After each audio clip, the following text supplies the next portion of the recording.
대한민국에서 폐항공모함을 독도 등에 배치를 하자고 하자 중국과 일본 등에서 난리가 났다는 소식을 전해드리려고 하는데요. 준비되셨나요? 해외 경매로 나온 항공모함을 매입해서 독도에 정박시키고 군사용, 활주로로 사용하자는 아이디어가 나와 놀라움을 주고 있습니다. 지난해 브라질에서는 프랑스산 항공모함 상파울루함이 경매로 나온 적이 있습니다. 무려 15억 원의 입찰가가 정해진 것인데요. 그래서 일각에서는 대한민국 이 상파울루함을 사들여서 독도 아이어도에 정박시켜놓고 군사적 목적으로 사용하자는 구상이 나오기도 했습니다.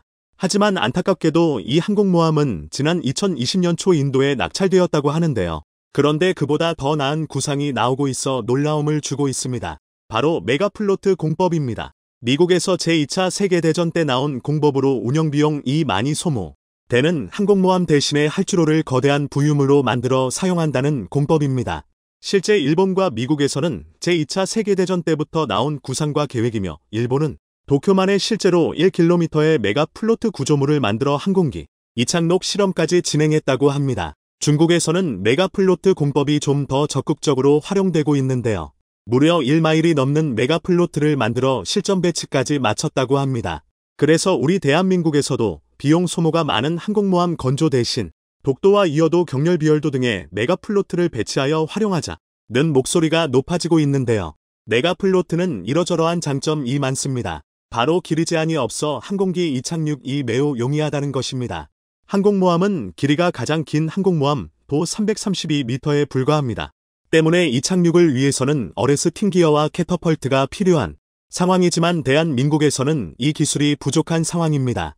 유력한 부지로는 독도, 울릉도, 이어도, 파랑도, 경렬비열도 등이 거론되고 있는데요. 만약 실전 배치가 될 경우 항공모함보다 저렴한 가격으로 국토를 이용하여 효율적인 전략 구상이 가능할 것으로 예상됩니다. 하지만 일본과 중국 같은 이웃 국가들의 거센 반발이 예상됩니다. 그래서 현재는 논의조차 어려운 상황이라고 합니다.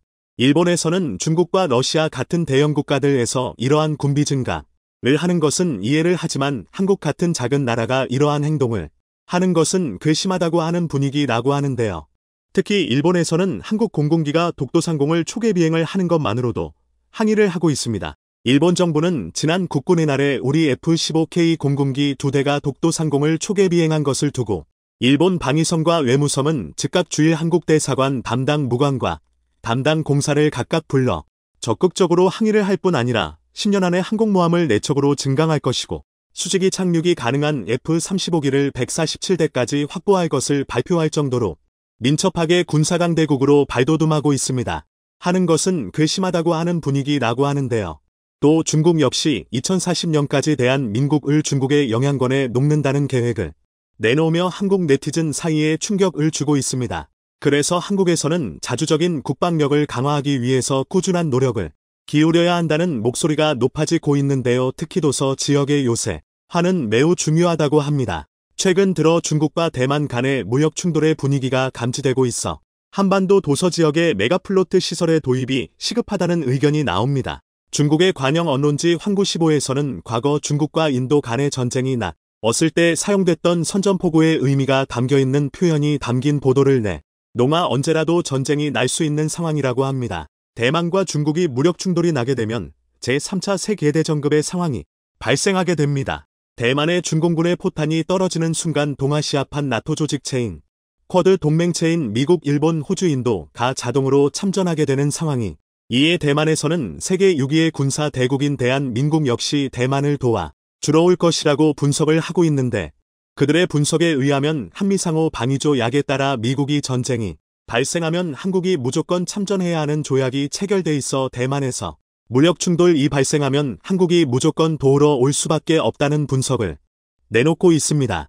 대만 현지에서도 한국은 제2차 세계대전 종료 이후 장제스 총통에 의해 한국의 독립 문제가 카이로 선언의 주요 의제로 올라와 독립할 수 있게 됐다고 언급하며 대한민국은 민주국가인 대만을 절대로 배신하지 않을 것이라며 한국이 자신들의 편에 서줄 것을 바라고 있습니다.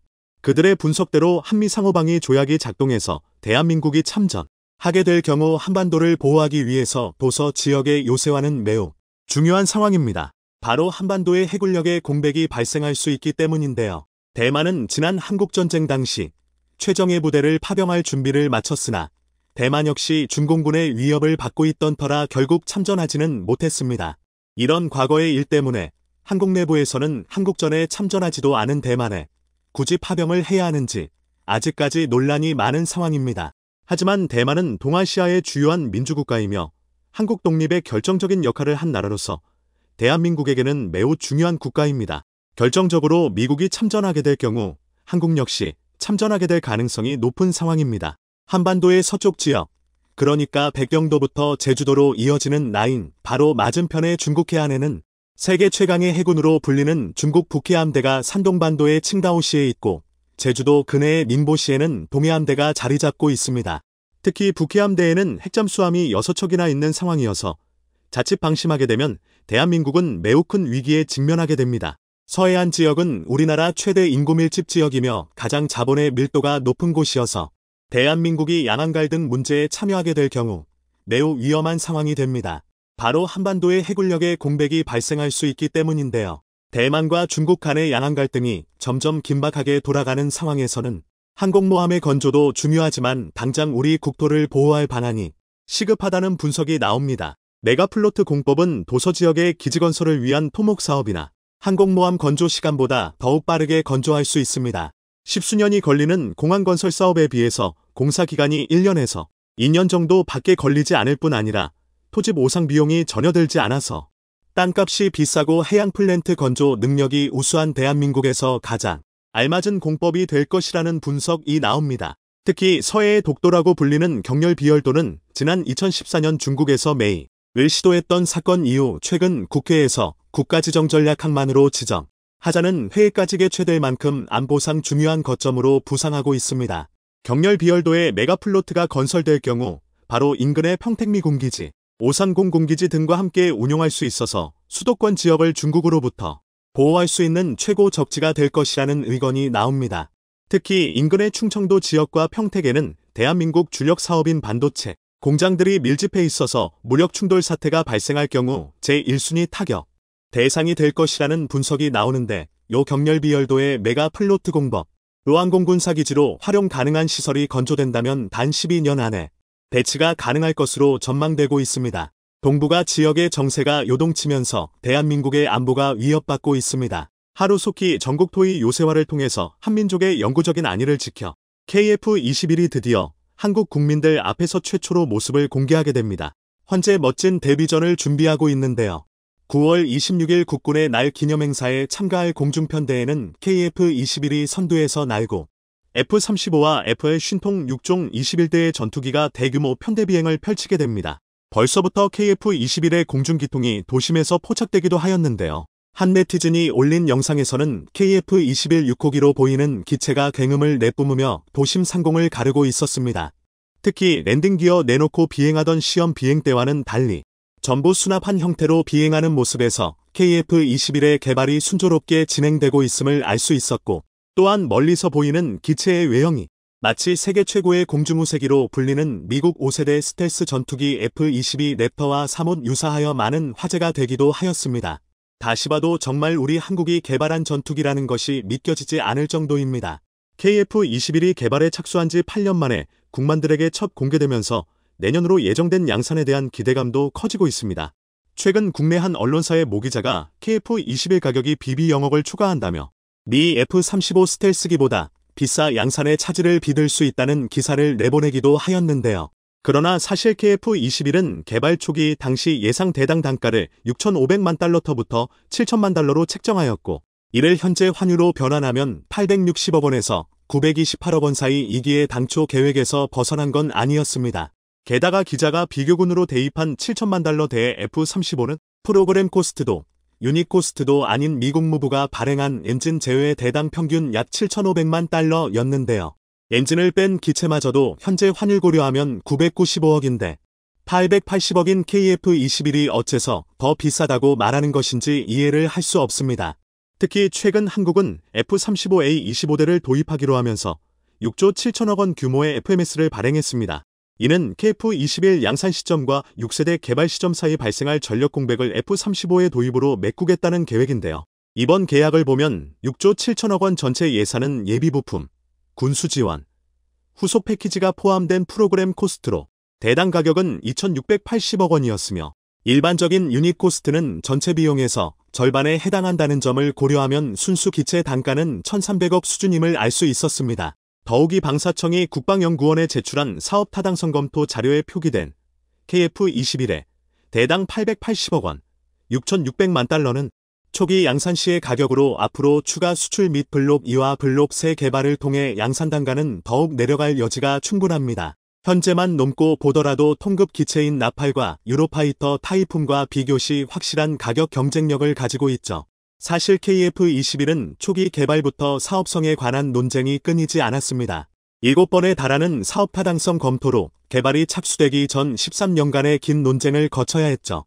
당시 개발에 반대했던 사람들은 국산 전투기를 만든다고 하니 가성비 좋은 외국 전투기를 갖다 쓰면 되지 굳이 한국형 전투기를 만들 필요가 있느냐는 지적과 비판을 수도 없이 쏟아냈습니다. 한국의 기술력으로는 첨단 전투기를 만들 수도 없고 정작 만들어도 운용할 능력이 안 된다는 주장이었죠. 그러나 아들의 주장과 달리 현재 KF-21은 5세대급 항전 장비를 갖춘 4.5++ 전투기로 개발에 성공하게 되면서 보란듯 그 자부들을 잡재워 버렸습니다. 물론 지금까지도 남들은 6세대기를 개발하는데 우리는 고작 4.5세대 기체를 가지고 웬 난리냐는 소리가 있긴 하지만요. 그러나 정작 반대파들이 모르는 한 가지 사실이 있습니다. KF-21의 개발의 핵심 본질은 사업섬에 있는 것이 아니라 기술력 확보에 있다는 것이죠. 전투기의 거무 외국에서 도입해 유지 보수와 정비, 무기 통합 및 개량 과정을 거치려면 최소 수천억 원에서 수조 원의 비용이 들어갑니다. 국산 전투기가 아니면 필요할 때 끊어서 정비와 보수를 할 수도 없고 자체 업그레이드도 할 수가 없죠. 이에 정광선 KF-21 사업전 단장은 Y스트릿과의 인터뷰에서 우리가 5세대나 6세대 항공기를 만들기 싫어서 만들지 않는 것이 아니다. 현재는 기술이 없기 때문에 그러. 또한 이제 우리나라는 핵심 기술 이전 대상국에서 제외가 되었다. 한국 항공산업의 기술이 발전함에 따라 수출 경쟁의 우려로 기술 이전에 대해 견제하는 대상이 되었기 때문이다. 그런 의미에서 KF-21은 우리 손으로 전투기에 들어가는 수십만 개의 장비 부품, 그리고 핵심 항전 장비를 개발한 데 그 의미가 상당하다. 즉, 우리가 우리 손으로 확보한 원천 기술이야말로 엄청난 자산인 것입니다. 사업성허 및 잠재 수출허가 비교할 수 없을 정도의 자산인 것이죠. 그럼기에 공통개발국이라는 인도네시아가 더욱 괘씸할 수밖에 없습니다. 인니는 사업비의 20%를 분담하며 전투기 양산 시 50여 대를 현지에서 생산하는 것으로 합의했습니다. 여기에는 인니의 어떤 기술적인 기여도는 존재하지 않습니다. 그럼에도 불구하고 인도네시아의 자국 매체들은 인니가 큰 몫을 기여하고 있다고 주장하면서 한국과의 협상에서는 기술 이전 100%와 대외 수출권을 요구하는 날강도에 가까운 모습을 보이고 있죠. 그런다면 왜 인도네시아가 사업대출 위험 부담을 껴안으면서 기술 이전에 목매고 있는 것일까요? 사실 인니는 KF-21 도입 자체에는 별 관심이 없습니다. 최근 미 보잉 F-15EX와 프랑스 라팔을 도입한 것을 보면 알 수 있죠. 정말로 원하는 것은 자국 공군 역량 증진이 아닌 한국이 갖고 있는 4.5세대 전투기 개발 기술입니다. 지난해 자카르타에서 열린 인도네시아 방산 전시회에는 인니의 4.5세대 전투기 I-22 시카탄 목업이 공개되었습니다. 당시 인니는 현지 항공우주 기술자들에 의해 완전히 국내에서 디자인되었다고 주장하면서 당당히 4.5세대라고 밝혔습니다. KF-21을 통해 4.5세대 전투기 50대를 도입하기로 한 인도네시아가 갑자기 자국의 4.5세대 기체를 만들겠다는 것부터가 넌센스입니다. 이는 한국과의 KF-21 공동개발의 목적이 결국 기술 탈취에 있음을 알 수 있는 것이죠. 인니는 목업 제조 기술을 제외하고 그 어떤 기술도 없기 때문입니다. 심지어 이 공개된 콕업만으로도 해외 네티즌들에게 엄청나게 까이고 있습니다. 여기저기서 튀어나오는 F-22 베이비 램터틀 중 이건 태어날 때부터 합병증을 안고 태어난 것처럼 생겼어. 코에 예산을 다 쓴 것 같군요. 이건 너무 못생겼네. 인니는 KF-X 프로그램의 기술 이전을 사용하고 있습니까? 그거 끔찍해 보이는데. 한편 최근 인도네시아가 깜짝 놀랄만한 소식들이 쏟아졌습니다. AIA와 폴란드가 공식적으로 KF-21 도입 및 개발 프로그램에 참여하겠다는 의사를 밝힌 것인데요. 최근 한국과 AIA는 군사, 경제 협력을 위한 회담 자리를 가졌는데 당시 리에 무기도입 담당부서 터웨존 경제위원회는 사무총장 명의로 한국과 KF-21 사업 협력을 제안하는 서한을 보냈습니다. 무엇보다 서한에는 KF-21에 대한 인니 투자분을 대체하겠다는 의사가 분명하게 기재되어 있어 화제가 되고 있는데요. 적어도 UAE와 협력하게 되면 인리처럼 돈 때문에 걱정할 일을 없다는 점에서 매우 긍정적입니다. 미국과 프랑스 무기들을 화끈하게 현찰로 구매해왔던 아랍에미리트는 현물 대안 또한 넘쳐나는 석유를 지급하면 끝입니다. 역시 파류보단 석유죠.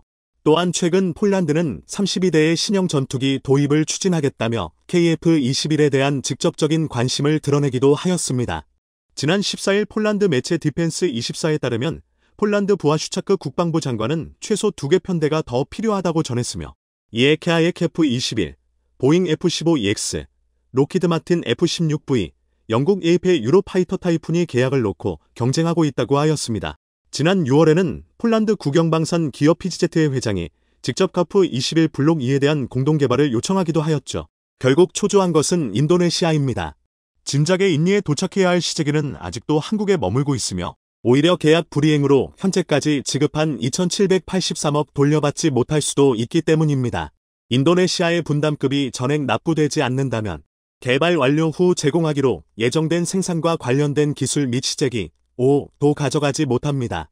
가져갈 수 있는 것이라곤 현지 파견된 엔지니어들이 현장에서 받는 DJT 수준 실습과 그 수준의 경력일 뿐이고 투자금을 모두 완납한다 하더라도 핵심 기술 이전은 없다고 이미 양국 간 협의가 되어 있는 사안입니다. 한마디로 인리에겐 미라주 2000이 딱 좋아. KF-21의 성공적인 개발과 맞물려 세계 여러 국가에서 관심을 내비치고 있어 국내 네티즌들은 유일한 5개티 인리국기 흐를 치우라는 말도 많이 나오고 있습니다. 그러나 인리국기를 없애는 건 매우 큰 실수가 될 것입니다. 거꾸로 돌려서 재활용해야 하니까요. 최근 대한민국 공중전력에 새로운 바람이 불고 있습니다.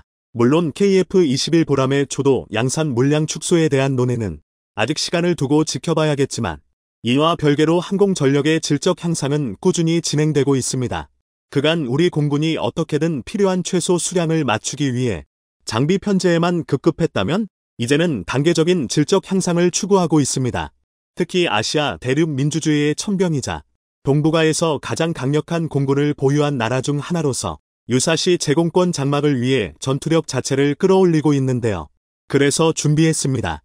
오늘은 대한민국 공중전력에 추가된 새로운 무장부터 현재 대한민국 미 개발 중인 첨단 전투기 무장까지 모든 걸 알려드리겠습니다. 최근 미국이 대한민국에 SM-6 함대공 미사일 판매를 잠정 승인한 데 이어 요청 2년 만에 AIM-9X 단거리 공대공 미사일 판매까지 결정했습니다. 좀 더 구체적으로 말씀드리면 N9X 슈퍼 사이드와인더 블라기와 글랏 E 플러스 모델 42기와 관련 설비, 그리고 10기의 공중전 훈련용 모의 미사일 등으로 총 5,210만 달러 한화 약 675억 원 규모입니다. 2023년 초 중국의 정찰위성 미 미국 본토에서 발견되는 사태가 벌어졌을 때 F-22가 격추에 동원했던 바로 그 미사일인데요. 가격은 한 발당 6억 원이 넘는 값비싼 미사일이지만 단언컨대 현존하는 최강의 단거리 공대공 미사일이라 할 수 있습니다. 그런 미사일을 미국이 판매하기로 결정한 데는 다 이유가 있는데요. 이쯤이면 많은 분이 짐작하셨겠지만 중국 때문입니다. 한 가지 재밌는 점은 AIM-9X 판매가 결정된 같은 날 미-중 정상회담에서 양국이 군사 소통 채널을 복구하는 데 합의했다는 것입니다. 미-중 대립이 감당할 수 없는 결과를 부를 것이라는 데 동의했고 신냉전의 시작으로 평가받는 양국 간의 갈등을 해결하기 위해 그러나 실제로 이 얘기를 믿는 사람은 아무도 없다는 게 AIM-9X 판매 결정으로 확인된 셈입니다. 실제로 판매 논의를 주도한 국방안보협력국 데스크에는 성명문을 통해 N9X 판매가 인도 태평양 지역 내 주요 동맹국의 안보 강화와 함께 이국의 외교 목표를 지원한다고 발표했습니다. 바로 전날 DSCA가 6억 5천만 달러, 하나 약 8,500억 원 규모의 SM-6 함대공 미사일을 판매했다는 걸 감안하면 말이 어려울 뿐이지 대한민국의 전력 강화를 통해 중국을 견제하겠다는 소리인데요. 뿐만 아니라 최근 북한이 의미심장한 움직임을 보이며 한반도의 군사적 긴장감을 고조시키고 있는 것도 한몫했습니다. 지난 11월 21일 군사정찰위성 발사에 성공하며 면일 도발을 일삼고 있는 북한의 현 자태를 보면 현명한 결정이었던 것 같은데요. 그러나 한편으로는 인도 태평양 영내 안보에 대한민국을 미용하려는 미국의 행동을 보면 왜 대한민국이 남의 나라 전쟁에 이끌려 다녀야 하나 싶으실 겁니다. 하지만 여기서 말하는 인태 지역은 다시 말해 남중국해 일원과 마찬가지입니다. 속된 말로 대만이 중국에 먹히면 대한민국은 사실상 태평양 진출로를 가로막히게 됩니다. 게다가 AIM-9X 도입은 앞서 말한 대로 중국뿐만 아니라 북한을 견제하는 효과도 있는데요. 중국과 북한의 군사적 성장을 우리와 완전히 떼놓고 생각할 수 있으면 좋겠지만 이는 사실상 불가능합니다. 정치적, 사회적, 경제적으로 우리는 중국의 확장 야욕에 직간접적인 영향을 받을 수밖에 없습니다. 그렇다면 오히려 중국을 견제할 수 있는 유일한 수단인 미국을 최대한 현명하게 이용하는 게 가장 합리적인 방법입니다. 그리고 사실 이런 복잡한 전략적 이해관계를 떠나서 그냥 제공권 장악의 단거리 공대공 미사일이 필수적이라는 이유도 있습니다. 그리고 AIM-9X는 그 중에서도 최고의 성능을 자랑합니다. 특히 중국처럼 물량으로 밀어붙이는 경우 더욱 성능 좋은 공대공 미사일의 유무가 중요한데요. 영국의 국제전략문제연구소에서 발간하여 군사 분야에서 가장 공신력 있는 세계 군사력 보고서인 밀리터리 밸런스 2023분 기준 중국의 전술기 보유량은 최소 1626대에 육박합니다. 외부에 알려진 물량만 이 정도인데요. 물론 이 중에는 최초 생산일로부터 60년이 넘은 J7이나 주력에서 밀려난 지 오래인 3세대기 J8A, B 등도 포함되어 있습니다. 하지만 보유량의 절대 다수를 차지하는 건 J10, J11, J16 같은 4세대터부터 4.5세대급 전투기입니다. 성능 자체는 의심스럽지만 아무리 그래도 물량이 물량이다 보니 충분히 위협적일 수밖에 없습니다. 결국 유사시 우리 군이 제공권을 빼앗기지 않기 위해선 적어도 한 발에 한 놈을 보낼 수 있을 화력과 정밀함이 필요한데요. 우리 군의 전술기 숫자는 대략 422기 내외에 불과합니다. 중국이 보유한 전술기 전체에 비교하면 4분의 1 수준이지만 중국이 한반도에 동원할 수 있는 공군력이 북부정부에 한정되어 있다는 것을 감안하면 충분히 해볼 만한 수치입니다. 공군 우위는 대상 지역의 공중을 통제하고 적군의 공중 활동을 제한함으로써 지휘 및 통제력을 확보할 수 있습니다. 이는 전장에서의 상황 인식과 작전의 효과적인 실행에 직결된 중요한 요소입니다. 제공권을 확보한다는 건 적의 눈을 빼앗는다는 것과 다를 게 없는데요. 게다가 공군 우위가 확보되면 공중에서 적의 공격을 방어하고 반대로 지상에서는 작전을 지원할 수 있습니다. 특히 군사 교리가 북진 점령 후 방어에 맞춰진 대한민국의 전술에서 이는 굉장히 중요한데요. 단위 면적당 세계 최고 수준의 전술기를 보유한 대한민국은 제공권만 장악하면 압록강을 따라 매우 강력한 방어선을 구축할 수 있습니다. 압록강이라는 천면 방어선은 중국과 한반도를 나누는 중요한 경계선이지만 폭이 좁은 곳은 70m에 불과합니다. 따라서 도하 난이도 역시 낮은 편이라 제공권이 수반되어야 하죠. 여기서는 중국 북부정부 지상군의 진격을 효과적으로 저지할 수 있습니다. 이뿐만이 아닙니다. 하늘에서의 움직임이 자유롭다는 건 결국 정찰 및 탐지 활동이 자유롭다는 말과 똑같습니다. 일례로 탐지거리만 370km에 달하는 우리 공군의 E-737 PSI라면 평양 상공에서도 다른 시와 선양시의 움직임을 탐지할 수 있습니다. 선양시에 위치한 중국 북부정부 공군의 사령부를 손바닥 들여보듯 감시할 수 있는 것입니다. 게다가 북부정부의 해교단이 소속되어 있는 로켓군 65기지 역시 선양시에 있습니다. 중국이 한반도로 핵미사일을 발사할 확률은 지극히 낮지만 약간의 가능성이라도 존재하는 한 제공권 장악은 필수적입니다. 또한 북한의 처참한 도로 사정을 생각하면 병참의 상당 부분을 공중 수송에 의지할 수밖에 없을 텐데요. 이를 감안해도 제공권 장막은 반드시 수반되어야 합니다. 도로와 철도에만 의지하다 보급체계가 박살난 사례를 우리는 우크라이나 전쟁의 러시아군을 통해 너무도 뼈저리게 배워왔습니다. 정리하자면 제공권 장막은 직접적인 교전부터 지상군 지원, 방어선 구축, 그리고 적의 전략무기 사용 먹재와 보급까지 모든 부분에 영향을 미치는데요. 이 때문에 대한민국은 지역 내 안보의 가장 최전방에 서 있는 FA-50부터 M9 계열 단거리 공대공 미사일을 운용해왔습니다. 바로 AIM-9M입니다. 최소 사거리 4.8km, 최대 사거리 35.4km에 이르며 최대 마하 2.5의 속도로 비행하는 AIM-9 계열 미사일은 적외선 유도 방식으로 적을 추적하는데요. 심지어 올 에스펙트 기능을 지원하기 시작한 AIM-9부터는 적기에 배기구가 보이지 않는 각도에서도 라곤이 가능합니다. 이는 광학 필터의 개선과 함께 향상된 적외선 시커로 항공기 표면의 마찰열까지 감지할 수 있게 된 덕분인데요. 뿐만 아니라 4개의 카라드가 각자 구동하기 때문에 최대 30g에 달하는 기동력을 보입니다. 중력 가속도의 3~5배에 달하는 급선회가 가능하다는 건데요. 실제로 AIM-9는 포클랜드 전쟁에서 80%에 달하는 격추율을 달성했습니다. 이는 기존 대비 2터부터 3배 이상 높은 수치였습니다. 이 덕에 AIM-9 리턴 같은 계열 미사일 중에서도 가장 많이 생산되었지만 오직 미국이 신뢰할 수 있는 동맹국에만 판매되었는데요. AIM-9 리턴 여기서 추진체와 추적 시스템을 개선했고 기만체 저항력과 IRCCM 등 전자전 능력을 더욱 향상한 모델입니다. 이 전자전 방어 능력은 AIM-9 계열 미사일의 가장 최신형이자 AIM-9X 슈퍼 사이드와인더의 밑바탕이 되었습니다. AIM-9X부터는 카나드가 고정형으로 바뀌고 추진부에 추력 편향기가 탑재되면서 방향 전환 능력이 더욱 자유로워졌는데요. 이 덕에 AIM-9 리터보다 1.6배 이상 향상된 50g의 고기동 움직임이 가능합니다. 이쯤이면 전면으로 발사해도 90도로 급선회해 후방의 적을 타격할 수 있는 수준입니다.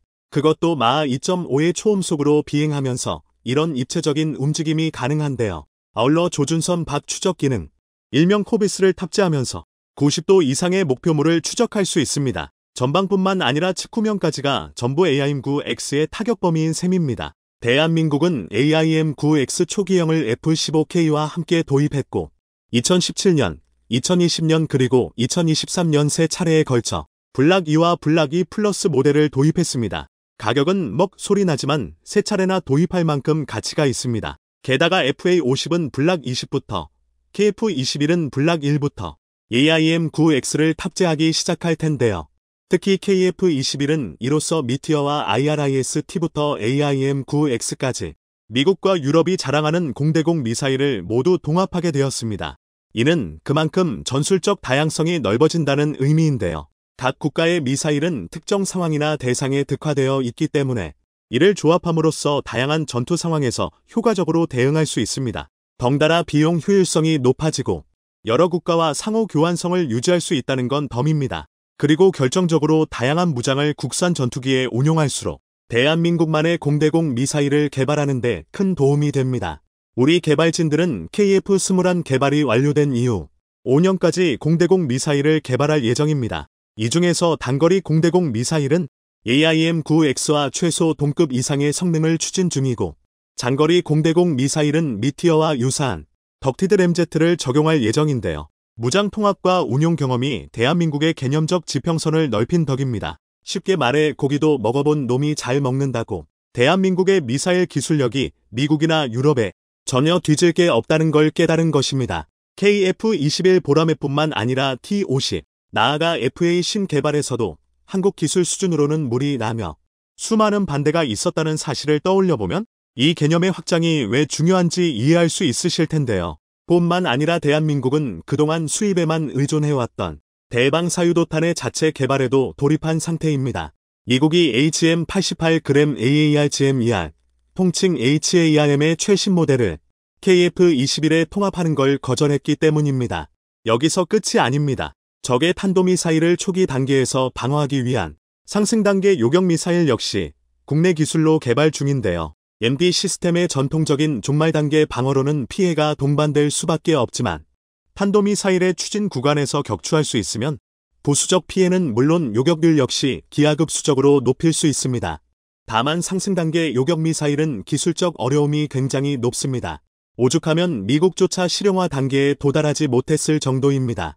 그리고 이를 대한민국이 시도하고 있다는 것만으로도 우리의 전투기 무장 관련 기술이 세계적인 수준에 도달했다는 반증일 텐데요. 멀리 갈 것도 없이 5년 전만 해도 상상조차 불가능했던 일입니다. KF-21 보라매의 등장이 대한민국의 전략 수준을 한 차원 높은 수준으로 이끈 것입니다.